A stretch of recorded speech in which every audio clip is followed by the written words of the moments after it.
குடல் வடிவத்தில் நம்ம குடல் வடிவத்தில் நம்ம எதை சாப்பிட்டாலும் செரிமானம். அடுத்து இந்த வடிவத்தில் இருக்கும். ஸோ அதனால தான் அதற்கு குடல் வடிவத்தில் கொண்டு போய் அந்த பிந்து நடு மையம் ஸ்மால் இன்டெஸ்டைனுக்கும் லார்ஜ் இன்டெஸ்டைனுக்கும் இருக்கக்கூடிய நடு மையத்தில் தான் சிவசக்தி தத்துவமாக வச்சு அங்கே போய் அவங்கள சந்திச்சதுக்கு அப்புறமா ஆசீர்வாதம் வாங்கினதுக்கு அப்புறமா திரும்ப ரிவர்ஸில் வந்து இந்த டைரக்ஷனில் நம்ம வெளியே வரும். ஸோ இப்போ நீங்கள் கடந்து வரும் பொழுது பார்த்தீங்கன்னா அந்த 28 மூலிகைகளையும் நீங்கள் சுவாசிச்சுட்டு வருவீங்க.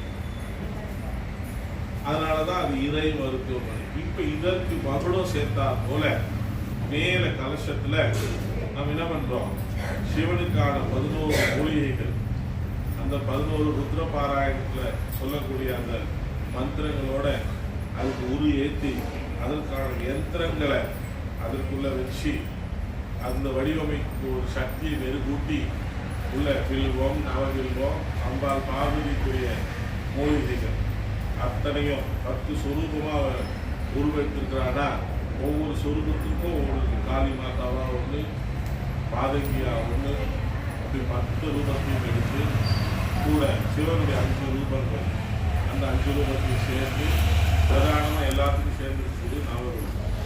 அப்போ இது ஒரு 5, அது ஒரு 10, 15, ஒன்று 16 மூலிகைகள். இதுதான் பொதுவாகவே நம்ம மனிதனுக்கு ஆட்சி படைக்கிறது.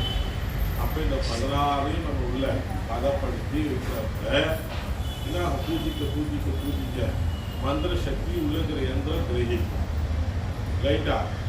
யாகம் பண்ண பிரபஞ்ச சக்தி மேலேருந்து இதுக்குள்ள கிரகிக்கும்.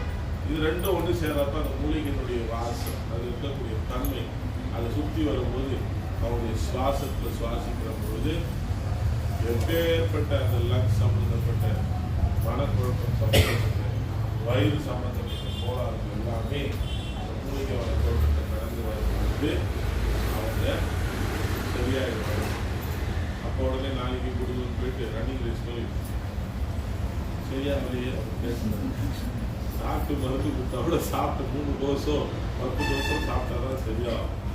என்னுடைய கணக்குப்படி 11 நாட்கள் தொடர்ந்து அது வளம் வந்தா சரியா 11 நாள் ஒவ்வொருத்துக்கும் ஒவ்வொரு இதுக்கு 11 நாட்கள் தொடர்ந்து 11 நாட்களோ அல்லது 11 திங்கட்கிழமைகளோ நம்ம இது மாதிரி சம்பந்தப்பட்டதில் கஷ்டப்பட்டோம் போயிட்டு அவங்களுக்கான மூலிகை மரத்துக்கு முன்னாடி வந்து கல்புரெல்லாம் கொண்டு செடி பற்றிக்கும் விளக்கோ அல்லது தண்ணீர். செடி வளர்ப்பு என்ன தேவை? தண்ணி தான் தேவை.